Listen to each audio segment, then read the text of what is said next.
Greetings, nerds. This is SNN Nerd. I'm your host, Sarah Belmont, and with me, as always, is our Mr. Producer, Will Polk. How are you doing tonight, Will? I'm doing very well, Sarah. How are you doing? I don't know why I stumbled over your name. I wanted to throw an R in there, and I tripped up. Maybe you were missing Star-Lord or something. I don't know. Well, I felt like for a change, the W was silent. I see what you did there. And there we go. That voice you hear, ladies and gentlemen, is our brand new guest host for the show. Please welcome Tasha Lysaith. Thank you for having me, you guys. Looking forward to chatting tonight. Yeah.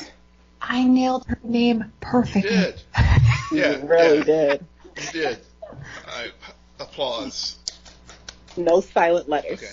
No silent letters. Will, or should I say ill? No. Hey, I try to be, I don't want to mess up anyone's name or anything like that. So that's why I was just I wasn't sure. That's why I always ask. Yeah. Me too. I mean, I'm just glad we asked the question, because we've been known to forget that while we're doing the pre-show, and suddenly I'm doing the intro and I'm like, oh crap.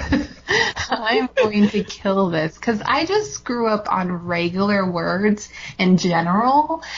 So, I don't know why I'm the host of the show. I really don't. Because you're the hostess with the mostest. You're awesome. Yeah, Absolutely. and well, okay, enough about me, because we have Tasha here. So Tasha, you have been listening to the show and our crazy banter, and talk to us a little about your TV. What are your current shows? What draws you in as a viewer in these crazy TV shows? Okay, I like fantasy stuff. Anything that just is kind of a break from the mundane is kind of my comfort. So I love Arrow, but that's my limit, because Flash and Supergirl, I watch them, but it's not something that I'm as dedicated to. Like, some people are just every Monday through, they have to be there Sunday, Monday, and Tuesday for all of these shows, and I'm just meh. Arrow is definitely my consistent watch. Mm-hmm. I'll watch Black Lightning, but that for me, I only watch it when it's the end of the season and I can just binge all of it, because I feel like it's more, story-wise, it's more enjoyable for that show to just binge it. Interesting. Or at least that's how I consumed the first season, and I really enjoyed it that way. Week to week for me with that show is just not really my thing.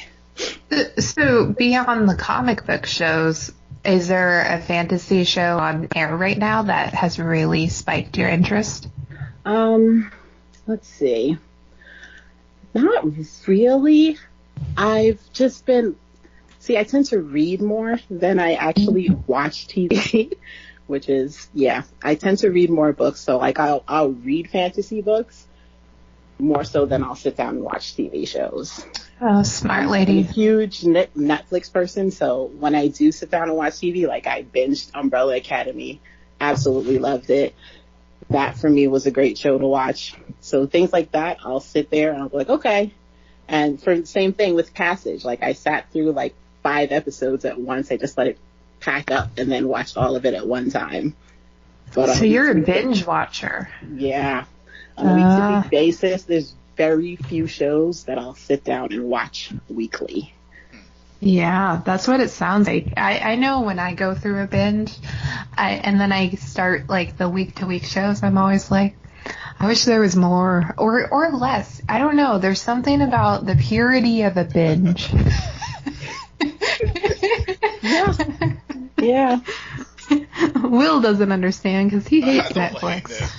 No, really? I don't hate Netflix. I was just not enamored with the Marvel shows on Netflix. Other than I did like Jessica Jones season 1, but the rest were. I mean, Luke Cage was good. I mean, it kept my interest, but I mean, no one liked.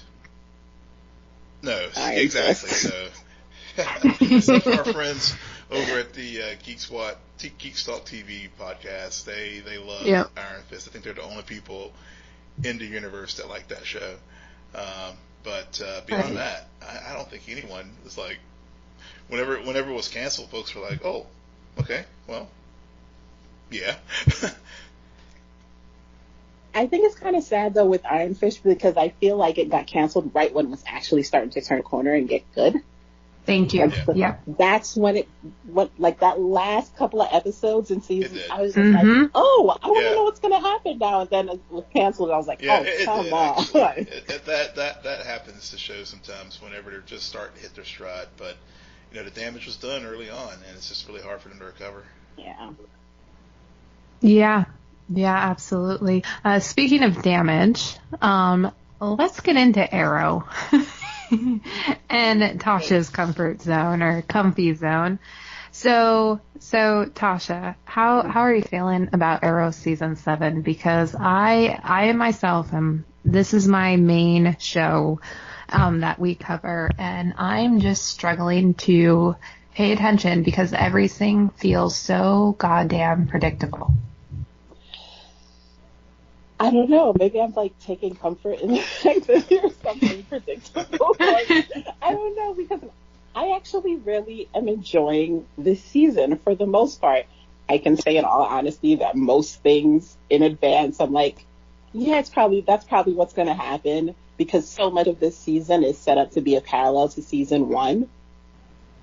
And so much of even the future characters, the moments that they had in like Star City 2040 were exact parallels to things that we've seen already. And I'm like, I'm okay with that because generally I liked them the first time around. So I'm just like, I'm not particularly bothered by that. I didn't even think about that parallel between the first season and this season. I'm just more like, well, saw that coming. I'm bored. And what else you got? Also, when are they going to explain Renee's tan and hair in the future? Like, that's a big mystery. It's so bad.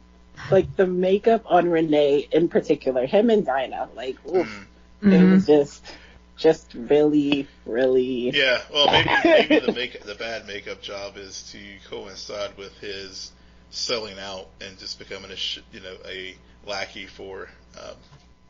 Careful. I think he did it for love. I think Emiko... No, I do. I think Emiko is behind one of those corporations, whether it's EdgeCorp or Eden Corp, and because we have not seen her in the future via flashback... So there's also a possibility that she might have died alongside Oliver, because technically, based off of Elseworlds, there's 2 lives that need to be sacrificed. But that's another theory. This one, I think he might have sold out because of her. And that would make sense, especially given what they did in this episode, between her and him. I mean, you can only give so many puppy dog eyes before you cave. True. Yeah. Well, we were earlier in 7A, we were thinking that maybe Dinah and Renee would finally go down that path, but No, Dinah's the one who got away. Yeah. I feel like Renee and Dinah are firmly in the friend zone. She's Aunt Dinah and that's it. But Emiko and Renee, I feel like the fact that she didn't kill him, she was like, oh, Oliver was there, and she was like, oh, everybody kill him, get rid of him. But she had Renee. She could have hurt him, and she specifically didn't. And they threw in that line oh, I'm your partner, no matter whoever we're facing, it's me and you. We'll face them together with her and Renee. And I'm like, whatever happens, it's going to be that Renee is like, hey, I'm going to help you no matter what. And she's ultimately going to play him. Mm-hmm. Maybe not purposely, but that's what's going to happen, because it's going to be him and her. And they're the ones who are going to steal Archer, and they're the ones. There's no way that Dante and Eden Corps and Galaxy One are not all connected. Kevin Dale is either his kid or his something, but it's all connected. Yeah, absolutely. So you think that Emiko is going to steal Archer, not that Felicity is going to basically not flip-flop sides, but maybe get tricked into building this world and then realizing what she has contributed to like years down the road. I think it's going to get stolen because I mean we had the moment with Emiko and Dante where she says, I came across my brother's wife as Archer, and then we have that moment like earlier in the season in the flash forwards when Renee is like, oh, remember, Archer is a great thing to have as long as it's in the right hands. It's gotten into the wrong hands before. And I don't feel like, I don't feel like Felicity would be careless with it. I think it's going to be one of those situations that probably Renee says, oh, she probably goes back to him and says, oh, I'm actually a good guy. I'm just doing this. I'm trying to protect everybody from this situation. And he gives her access to Archer. That would be fitting with Renee's character. I mean, he has done that multiple times this season, or the series, where he is the weakest link in the team. Yep. Yeah. I feel like I'm being out-arrowed series spiraled right now, and I don't know how to feel about it.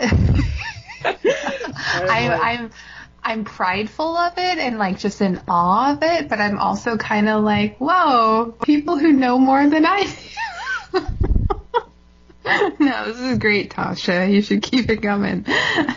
So then what are your thoughts about, first of all, what are your thoughts about Oliver right now, in the sense that we know the show's ending at the end of season 8, and there's a high likelihood that he's going to get lost in the crossover. Do you think that's a good ending for the series, or do you have other theories out there? Okay, I may be deluding myself. I feel like everyone who says that Oliver is going to die, I don't feel like you're wrong. I just don't feel like at the end of this series, Oliver is going to be dead. Yep. Yeah, that's a fair point. I feel like the only way this show started with Oliver Queen is alive. This show is going to end with Oliver Queen is alive. This show, they love parallels. That's their thing. It's what they do. It's how I'm always so comfortable saying, like, I feel this is what's going to happen, because it's what they always do. They always try to find a way to parallel things. So I feel like the only way to actually fulfill his mission, you can't kill him and then he stays dead and Oliver Queen died saving the world, but he never actually fulfilled his mission and saved Star City. That would what's the point of this 7 years, 8 years, if he doesn't actually fulfill his mission and who doesn't get to be with his family when that's the only thing he's wanted? That just, it doesn't make sense. You're part of the club. We've said the same thing. It wouldn't make sense for the series to end that way. Yeah. Right, exactly. So then what's the difference, Tasha, between a parallel and the writers just reusing the same tropes over and over and over again? I don't know that there is one. No, honestly, like, I don't know that there is one. I'm just not bothered by it.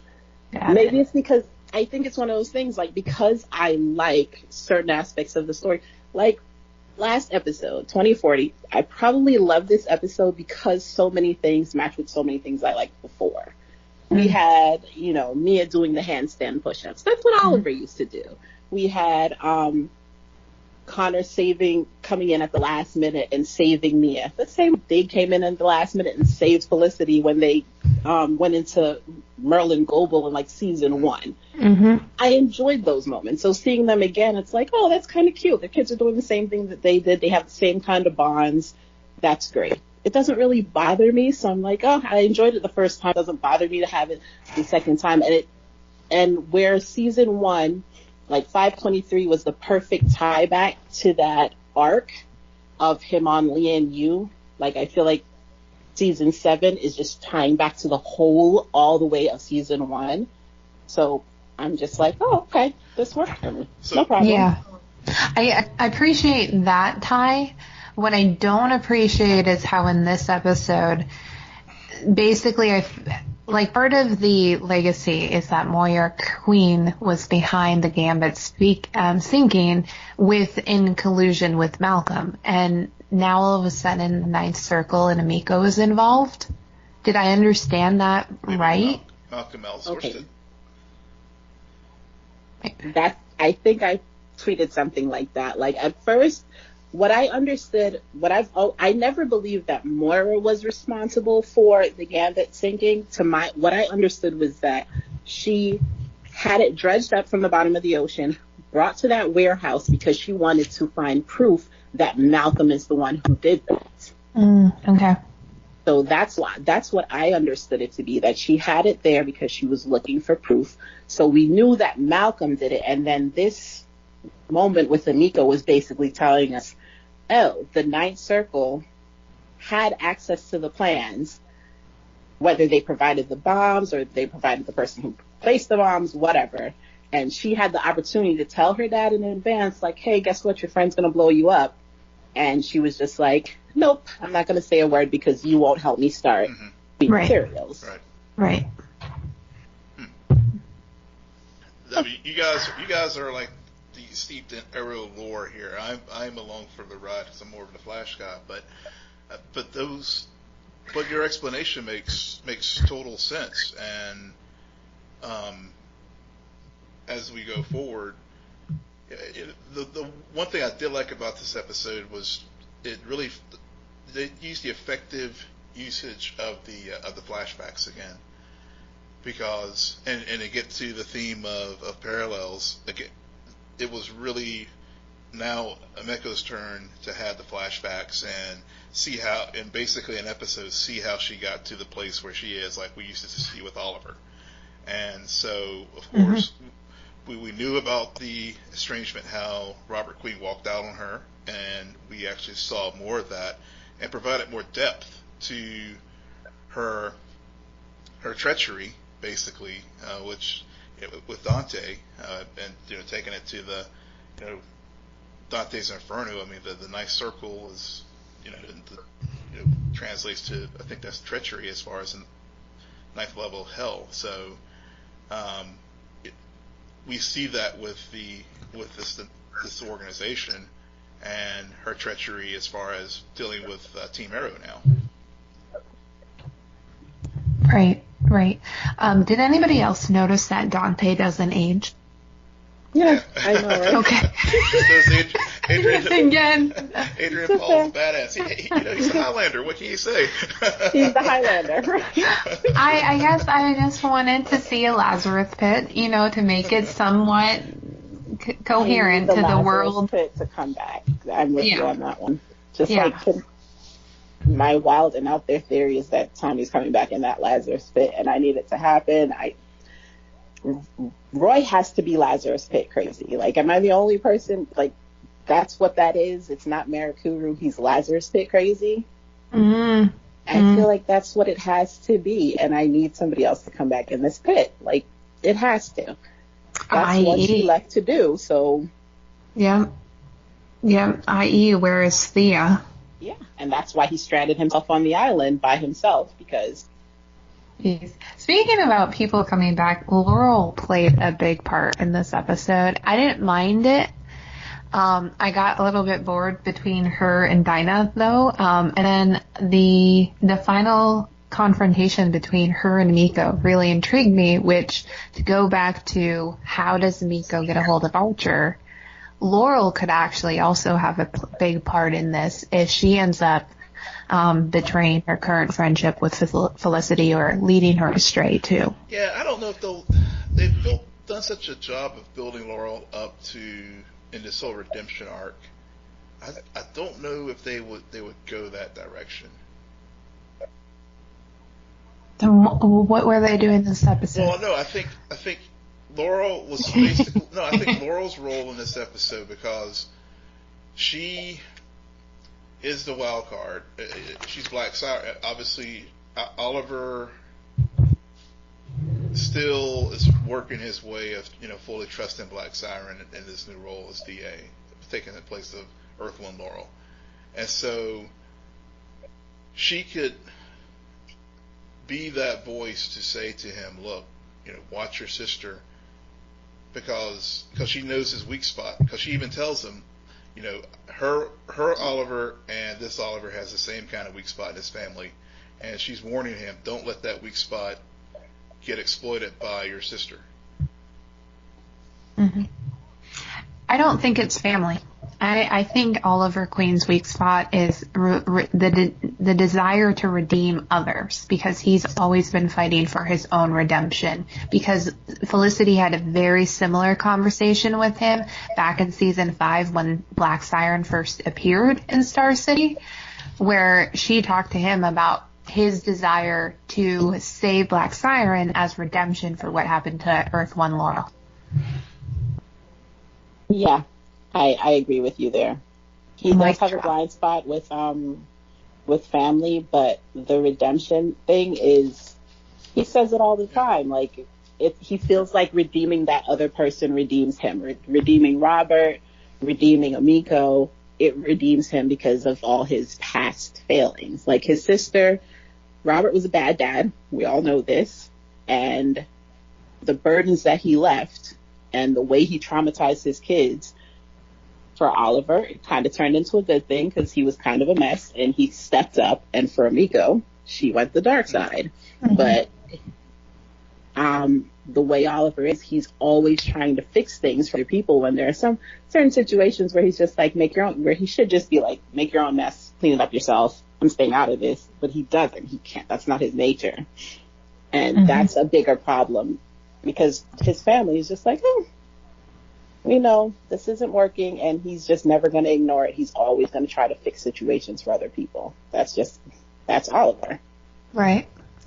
It is interesting to watch this episode of Arrow, having watched Supergirl just the night before. And in both episodes, they construct it around flashbacks and around a girl being manipulated by men to do certain things and to help them build whatever their empire they're building. Or, and in Robert's case, it was more like, I don't know if he deliberately meant, I gotta figure out what I want to say about Robert, but I thought some of his moments were the strongest with Emiko, because you understand why she's like, no, Dante's my new daddy. Yeah. Because, Robert was so wealthy. He could have been like, hey, you can't name your company Queen Materials. Name it something else, but I'm going to give you a couple of bucks so you can start your own company and build something great. But no. He's like, nope. Every cent is going to Oliver. Seriously? Yeah. Couldn't have helped her, at all. That would have saved a lot of people a lot of grief, but no. Well, Queen Materials is pretty lame name. Nothing like Eating Corp. All right. So that was my actual subtle transition to switch topics into Supergirl, unless there were any final thoughts. Nope. Okay. Because when I was watching Arrow, I could not help but think about how Lex was doing this to the new Supergirl. How are we going to refer to her? I don't know what to call her. Since she's a red dot. Red. Yeah, she's red daughter, right? Let's call her Red. Okay. So Lex is manipulating Red in these flashbacks, and at first I was annoyed, and then the more all of the threads started to get woven into how far his manipulation extends to all of these characters and to all of these storylines we've been watching throughout the entire season, I was kind of like, I respect this. This is pretty good storytelling happening right now. Yeah. For me, this was probably one of the strongest episodes across all the shows all season. As you said, Sarah, I think part of it, how Lex has been the puppeteer behind everything that's been going on. Not only manipulating Red, but also manipulating Kara and Lena and Agent Liberty. I mean, just to this grander scheme of what we know was Lex Luthor, as far as this master manipulator wanting ultimate power, domination, and this is how you do a big bad, and how you reveal a big bad, and really, even though it was a little late in the season, but it just, unlike last year where Supergirl just kind of floundered to the end, to me now it's like it just took an already strong season and just kicked it up another level. Yeah, I have to say that I don't consistently watch this show, but I did check out the last couple of episodes with Luthor, and I was like, from the minute you introduce him in the prison, and then you see that he's playing chess with 3 different cellmates, and he checkmates them as he's walking down the hallway. So it's his mind is so strategic that he just knows what he's. So when it started to unfold throughout the episode, I was like, yes, this is it. You know exactly what you're doing. You had a plan. You played everybody, and it was so well orchestrated. It was really, really good. No more Ducky. Mm-hmm.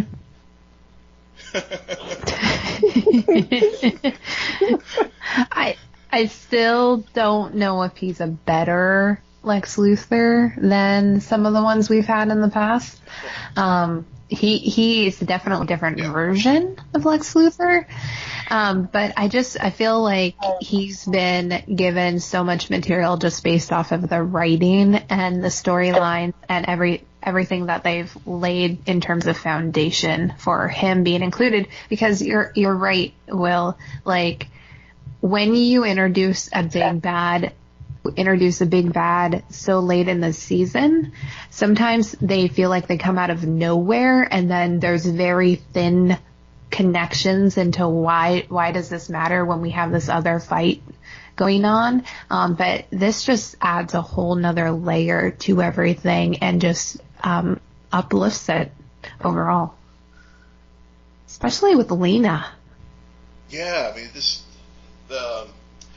we talk about parallels and some of it seems like the writer's room all go out to the same coffee shop and okay, here's what we're going to do in a showrunners. Here's what we're going to do this season, and here's the themes that we're going to parallel across the Arrowverse shows. And I can't speak for Legends because even when it was on, I didn't watch it. So, but at least with the 3 shows that are on right now, there's this thread of family and betrayal, legacy. And Supergirl is that Lex and Lena legacy that they're unfolding. And Lex is always, he's always been mentioned, and referenced to throughout the seasons with Lena. But now we're getting that payoff and seeing how, Lex has, again, as you said, Sarah, manipulated various things and actions and events to his benefit, even to the point where, like we saw in this episode, in order to get the super drug, he basically manipulated a situation where he gave himself cancer in front of his sister because he knew that at the end of the day, whenever he was sick, she was going to help him. And so he put everything in motion, put himself in that radioactive chamber, and got cancer so she could make this super drug, so then he could use it to strengthen himself, and then as luck would have it, he comes across this Red Daughter and really is the greatest threat to Supergirl that she really hasn't faced. And even during the episode, they even kind of referenced that, she kind of Pollyanna whenever Red was in Kara's apartment and stuff, and how her life seems so light and whatever, and when the world around him, as we've seen all season, has been just despair and it's crap for aliens and everything like that. So, I mean, I just really, again, No More Ducky, I really like this version of Lex Luthor because I think that really, when you look at the core character in the comics and other places, other media where he's been portrayed, probably in maybe the first 2 Superman movies with Christopher Reeve, and even I didn't watch Smallville, but from what I've understood, Michael Baum's portrayal of him, very similar. This is what the ultimate arch enemy should look like, and they did a super awesome job this season unfolding him in these last 2 episodes. Yeah, I think he's a really good blend of like Hackman's version of the character, Rosenbaum's, with a little bit of that crazy that Eisenberg like threw in there. He does a really good job with the role. Yeah. For some reason, I know different character, but I kept getting Jack Nicholson vibes, and how like that charisma about what he was doing. That's like, and it's much more louder and more in your face arrogance than any kind of subtlety. Definitely. Mm-hmm. Yeah. But I mean, he's brilliant and he knows it, and he's not like hiding that. He's just like, this is me, deal with it. And that's the way he plays the role. But he would be nowhere without Mrs. Smocker.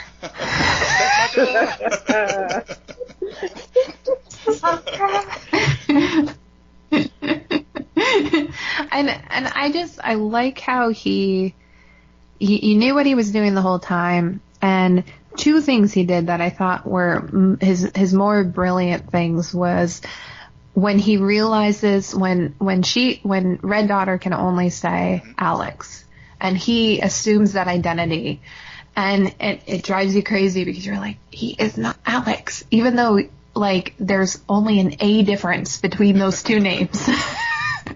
Which also drove me crazy. But that's how people get in. Like they assume that place that they see where the weakness is or the missing piece, and they try to fill that void. And that's how they get their hooks in you. And then when he told that story of where she comes from and what she was deserved, I mean, that totally screamed what happened to Miko on Arrow this week, where you are told like you could have all this if only you were born for this other person. Yeah. And because you're not, and because you're lesser than, suddenly you're cast aside. And that's, and looking back at just pure storytelling, that's where a lot of these good vendettas and family, betrayals come from, of that envy of not being the firstborn or not being the one entitled to everything that the family is supposedly owed. So I thought it was great, and how it paralleled to what happened between him and Lena was just like the cherry on top. Yeah, that was really good. That was really good storytelling. And we all know the kid is coming back into play to ruin all of Lex's plans, right? Yeah. Oh, absolutely. Otis will do something stupid, and then like the kid will get out, and your Red Daughter will see him, and she'll realize that she's gonna realize she was being lied to and get super angry about it. In Otis's defense, he did do the rational thing to not only save the kid, but also explain to the kid, if you ever see a bald man, you run. You play dead. You just die. And I'm like, there's quite a few bald men out there. That's going to be hard. Just any of them. Just disappear. A bald man in a shiny war suit, that... So crazy. Any other thoughts about Supergirl? No. As I said, I think I said it earlier on one of our earlier podcasts that I thought this was definitely going to be its best season, and so far it has not disappointed. I think I will have to say, in my opinion, I will say that this show has been the most consistent one in the Arrowverse this year. Mm-hmm. I'd agree with that. What about you, Tasha? I really couldn't say because I don't consistently watch it, but I will say that with these last couple of episodes, I'm probably more interested in this show than I have been in a very long time. So I'll probably go and catch up on it. You should. I highly recommend this season, this half, there was an episode called Man of Steel, and it's about Ben Lockwood. And if you think this was a well-written episode, I still preferred that episode over this one. Okay. Just as a character piece. But I will say now, seeing how I appreciate Man of Steel even more now with this other element that piece of evidence that we learned this week, which is Lex being behind him and Otis was like, I got your guy. Right. So it was like this episode of Supergirl gave you Man of Steel Part 2, which the DCEU will never give you, Will. That's okay. I mean, Zack Snyder, just basically reminded us why it's a good thing the DCEU is no longer in his hands today. Oh, man. Yes. I saw that tweet online, and I was just like, why? They made such a mess. Oh, boy. They made a mess, and they're never going to clean it up because they got rid of the head of Warner Brothers now, so they're going to get a new person. Well, hey, with Shazam, and I'm telling you, things are on the right path. They're on the right path. Oh, I agree. I agree that Shazam is going to be a step forward. However, the Harley Quinn stuff scares me to death. Same. Yeah. I just, whatever that was, I am still at a loss for words because the production value in that, I'm like, seriously? Margot Robbie, I'm sure you're making way more money. Couldn't you have contributed a little bit more? I don't get it. Maybe we'll all be pleasantly surprised. Yeah. I hope so. I kind of secretly want it to fail because if it continues to fail, I can rub it in Will's face, and there's something about that is so pure. Hey, we're both equals on not having seen Suicide Squad. I will not do that. So. Yeah. No, maybe they're just random one-off movies will actually work. I think when they were trying so hard to make something that they didn't really earn with the other movies, not like with Marvel where they slowly built to what they had. They just wanted to skip a bunch of steps and throw everybody in there and be like, hey, you guys read the comics, so enjoy. And I think maybe now that they're just like stepping back from it and just like, okay, we're just going to give you this one movie with this set of characters. Enjoy it or don't. Maybe that's a better way for them to go than what they were doing before. I think I really like how you articulated that, Tasha, because I think that that's also another reason why most sequels fail. Because it's always, because when something works and suddenly is skyrocketed into that pop culture zeitgeist, it wasn't intended to be that. Like, very few things, it's kind of like, oh, everybody knew on set that this was going to be amazing. One film for some reason comes to mind is Gladiator. That was a huge film. It won Best Picture. They were writing the script on the set. It was a mess. It was a shit show. and not very, so like Titanic, people expected to fail, and yet everybody saw that in theaters despite the boobs. It's just a fact.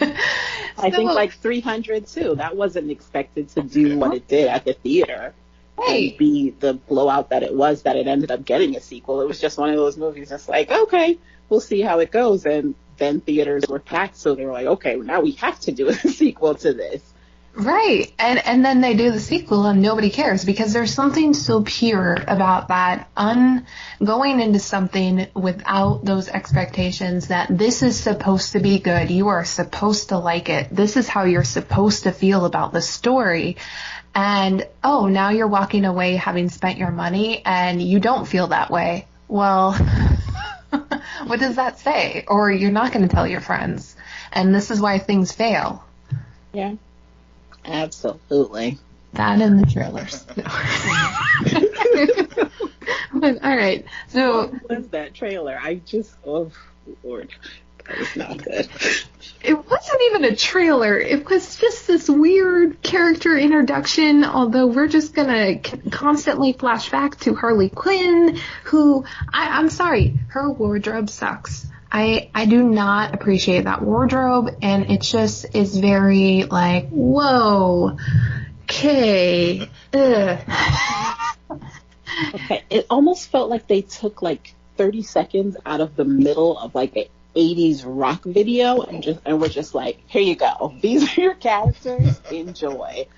There was nothing that made any sense. There was nothing that was supposed to be like, yes, I am truly connected. Like the look of each individual character. It's okay, that's not horrible.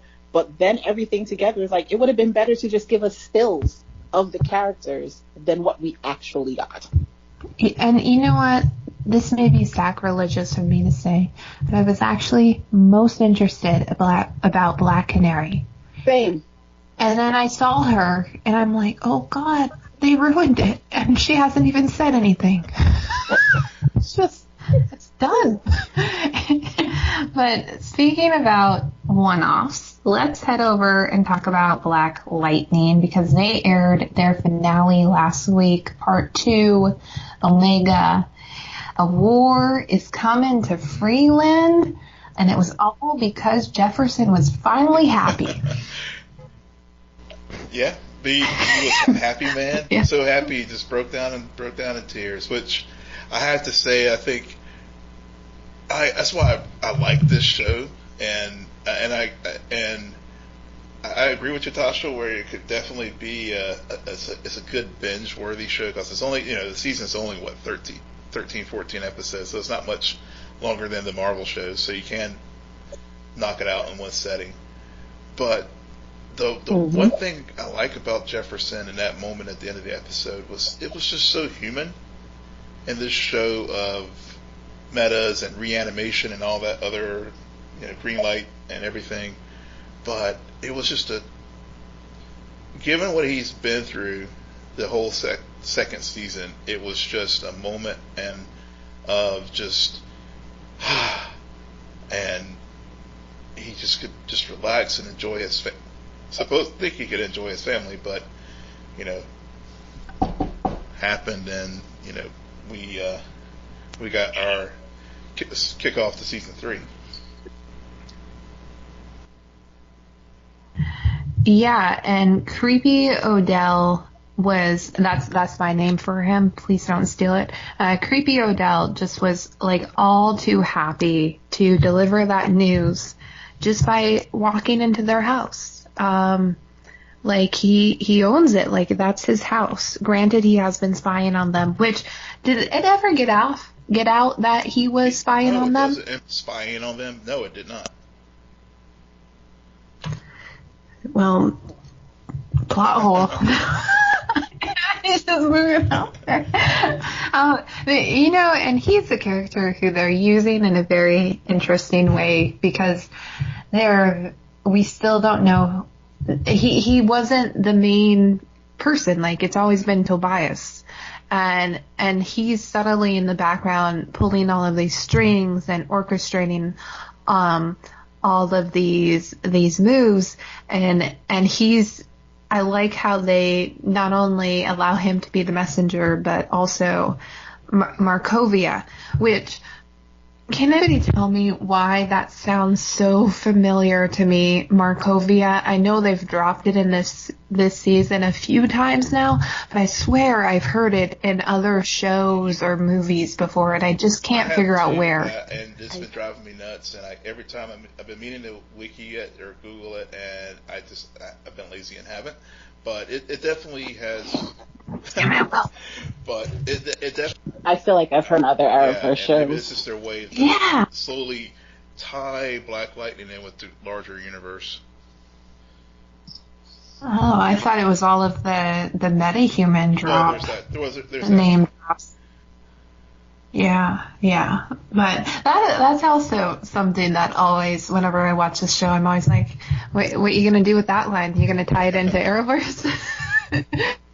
What are you insinuating there, huh? Smoke technologies, anyone? Going once, going twice. Oh, man. Actually, to see Lynn, Dr. Jace, and Felicity have a conversation would be pretty interesting. That would be Put that great. in my fan fiction.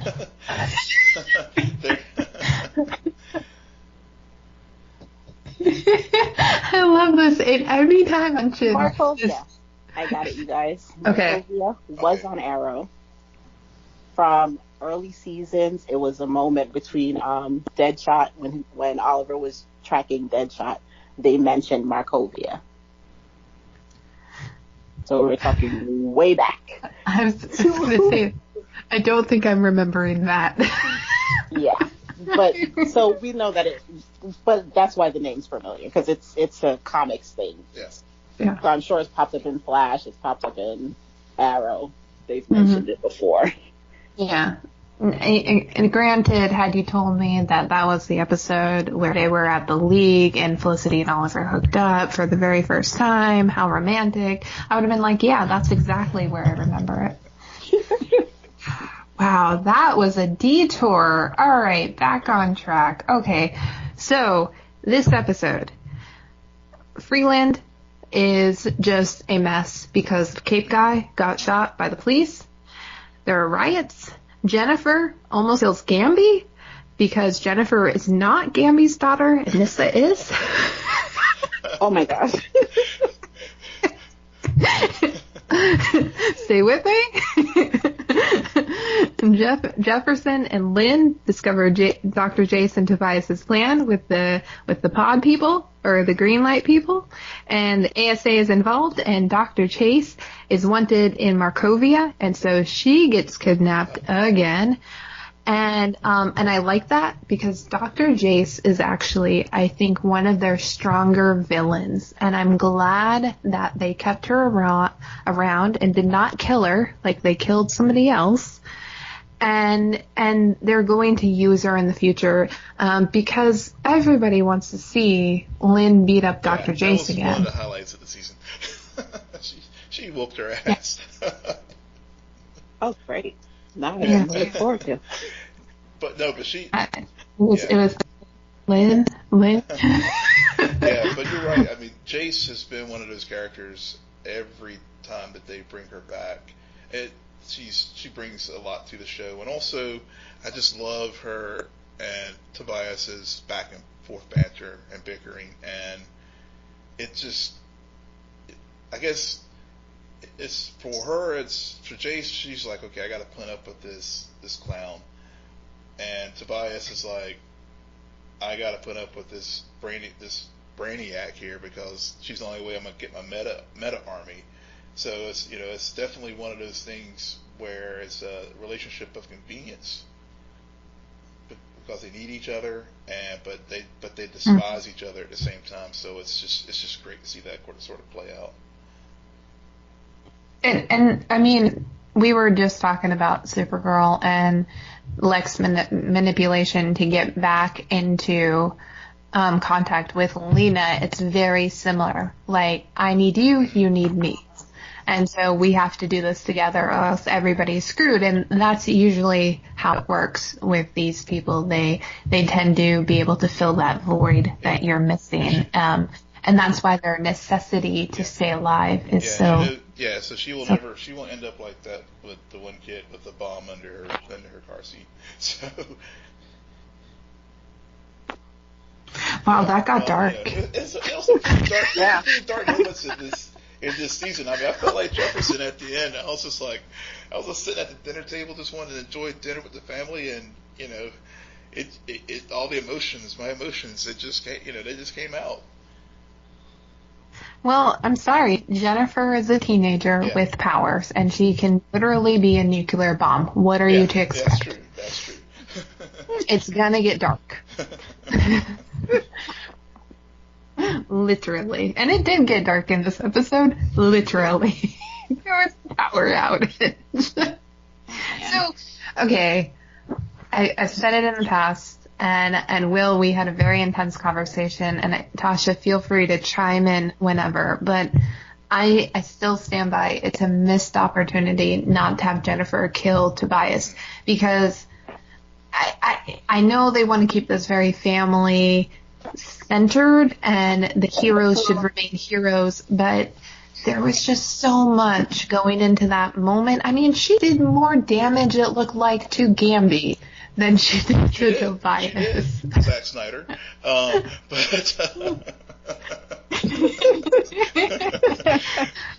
Language. She did do more damage to Gamby, but I think, and it may ultimately happen where she does get it, but then again, given the little glimpse that we saw of someone being reanimated, it, maybe not, but I still, it would have been a very interesting place to go story-wise if she had followed through and actually killed Tobias.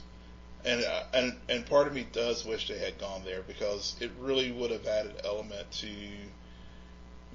we've had references to Marvel in these shows the last few weeks with great power comes great responsibility. And for her to go cross that line and see how Jefferson dealt with that would have been dark, but it would have let Jennifer's had the sort of redemption arc from the beginning, and it would have really taken it to a whole other place if they had gone there. But I think we're only in season 2 of the show, so for her to go to that super dark place and killing someone would have been, I think, too much at this juncture in the Black Lightning universe. I don't know. I mean, I think you could, obviously they plan on continuing this show. Since she's so, young and new into her powers, I feel like this would be a really good time to have her spiral out, because she kind of has the excuse of she's still learning how to control them. So she has that struggle of not only is she just learning how to control them, but her emotions are running high, and this is somebody that she really hates, and then having her deal with the burden of, you really hated this person, so you wanted to get rid of them, but also that moral quandary of, I shouldn't be killing people. I mean, I get that as a teachable moment. And then let her grow from it and build her way back up, kind of like how Oliver did. He had to take the next few seasons to get to that place where you're like, okay, this is my new balance level. This is where I can function from, because now he's had that struggle and had that experience. Because I feel like season 4 or 5, you then be like, okay, now I'm just going to have her kill somebody. Then it's like, why? What? Good point. That's good. Good. Yeah. Do that for. I mean, it would have been. You're right. I mean, it would have been a good teachable moment for her. Like as you said with Oliver, she's done it, and it was an intentional act versus lose or teach her how to remain in control of her powers. Mm-hmm. Mm-hmm. Yep. So did anybody see that Khalil was still alive? Kinda, he's not dead. He's asleep. What is he? The evil scientist got a hold of his DNA. I guess I don't know. I saw that. I did see that when I was watching the episode. I was like, wait a minute, that looks like Painkiller. But I don't know. It's like Odell went from creeper, stalker, gross to kidnapping, gross, all in an episode. Man, the man moves fast, moves very, very fast, but he does not. He doesn't look like he can run very fast.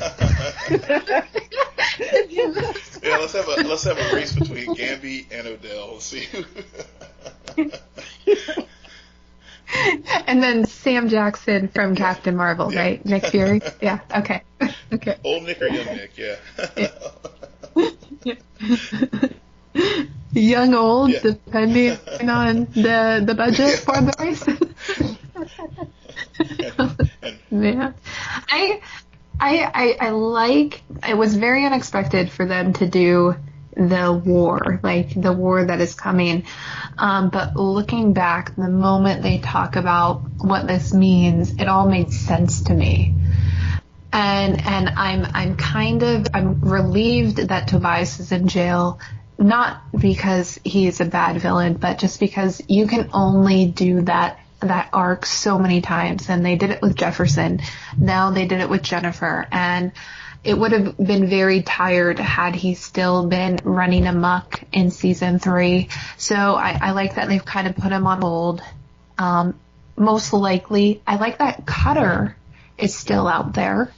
And she broke ties with him because she's smart and he is crazy. And she can likely be brought back in and also serve as a smaller villain for Jennifer in season 3. She could. But yeah, she definitely got out before, she knows folks have a shelf life with Tobias, and she got out of there before her time was up. Yeah. So any final thoughts about this finale?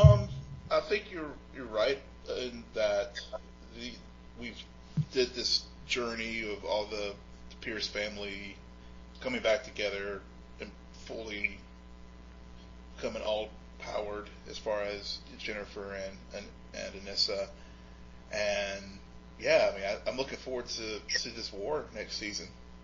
I know that Tobias has been caught, so I'll have to watch it finally to catch up and see what I missed. But I'm glad he was caught. I'm glad that he's locked up. He can be their version of Merlin and pop back in a couple of seasons from now and wreak havoc, but it'll be nice to start fresh with something. Well, I think we've gotten through it all. Some great discussion. Tasha is for sure coming back at least once or more, because she's obviously more knowledgeable on Arrow than I am, and it scares me, intimidates me, but I do respect it greatly. So, Tasha, why don't you tell our listeners where they can find you so they can share their thoughts on Arrow with you? Oh, thanks again for having me, you guys. And you can find me at Hindsight 20. And Will, where can they find you? Will M. Polk, WILLMPOLK.